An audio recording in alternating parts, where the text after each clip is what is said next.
welcome to Chris's Fantasy Space. My name is Chris, and this is the show where I talk all about some of my favourite books. Now, I've got to be honest with you, I've never been a massive fan of Stephen King. I've tried a couple of times to get into some of his work. I remember years ago, first one I tried to read was The Shining. I thought, there's the amazing film starring Jack Nicholson, Stanley Kubrick, that sort of thing. And I just could not quite get into it. I don't know if I was just quite young, not quite mature enough for that kind of book at the time, but something didn't click with me. I got a bit older, started getting more into fantasy, and I decided, you know what? Stephen King's written this the Dark Tower series. Maybe I'll give that a go. It's somewhere up above me, up there somewhere. And I could not get into it. Something just drew me back, and I just couldn't do it. And then there was that film adaptation with Idris Elba and Matthew McConaughey, and I didn't see that either. And I was like, I'm just kind of done. Maybe me and Stephen King were just never meant to be. But then this year happened, and I thought, you know what? I need to do something about this. I need to try and get into Stephen King a bit more. I need to put a bit more effort into this. So I thought, it's October, Halloween's coming up. What better way to celebrate Halloween than to delve deeper into the master of horror, Stephen King? So I picked 3 books. I've picked 3 quite short ones, I think also quite early ones in his career. And I decided to read through them end of September going into October, and then give you some of my thoughts on them. As someone who's never really been that much into Stephen King's work.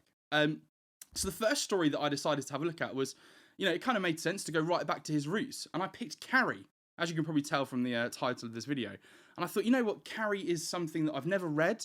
I know there's been a number of film adaptations, whether that was the recent one with Chloe Grace Moretz or the one back in the 80s. I know it's also been done in some TV shows as well. But I thought, you know what, I've actually never seen any of them. I don't even really know the story of Carrie, which is something that's a bit of a theme going through these videos you'll see, is that actually I've managed to avoid seeing a lot of these Stephen King adaptations, apart from obviously The Shining and I think The Green Mile and Shawshank Redemption. They're the only ones of the films of his books I've actually ever seen. So I've gone into Carrie, especially this one, totally unspoiled, which was amazing. Now, obviously, like I said, this is his first ever book, widely published novel. And in a way, it kind of shows. I'm not saying that this is not like a really great and enjoyable story, but it's quite simplistic.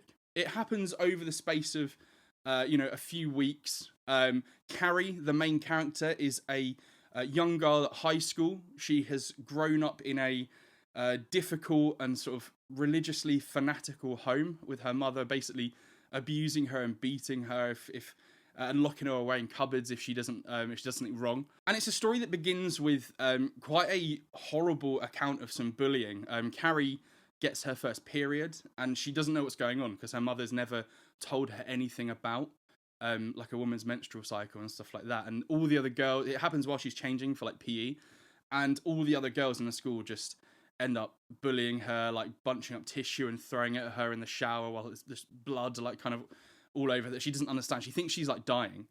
And then this event, coupled with the bullying from the other people in the school, leads to this sort of unearthing of these telepathic powers, these crazy sort of powers that this girl Carrie has. And she starts to discover quite quickly that just by thinking something, she can make it happen. And this obviously goes down a very dark path considering what Carrie's upbringing has been. The story is really interestingly told. It's not just sort of your straight beginning to end novel following Carrie or other characters. It's actually told through a number of kind of fictional non-fiction books from the universe of Carrie about the event that happened at the prom night for this school. It also is told through police radio reports, emergency service reports, as well as just your general normal storytelling. And it kind of at points, the story goes up to a point, and then you get flashbacks. And Stephen King, I've begun to see, having only read a few of his novels now, starts doing this thing where he will talk you through what a character is thinking or doing at that time, and do something like he'll say, "This was the last moment." This character didn't realize these were the last few moments of his life. And I was so interested. The first time I read something like that in this book, Carrie, I thought, oh, that's kind of weird. Why give away what's going to happen?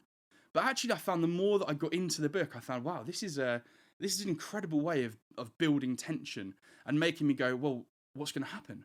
I have to carry on. And those points are coupled with the sort of constant dangling that something terrible was going to happen towards the end of this book. It just made it almost like I couldn't put it down at points. Once I got past, I think about halfway through this book, I literally couldn't stop reading. I had to carry on going until the end. I really don't want to actually like spoil anything. I mean, I'm sure that loads of you have probably seen Carrie or maybe even read the book as well. So I probably can't spoil this for you, but just in case you don't know what happens in the story of Carrie, I don't want to spoil this at all. But all I want to say is that when you get to that event that happens at the end of this story or towards the end, and then the aftermath of it, it is absolutely incredible. The way that it's described, the way that random normal people who are living in this town would react to what's going on just makes it so immersive, and you really feel like this might be the reaction if something like this happened in a real town.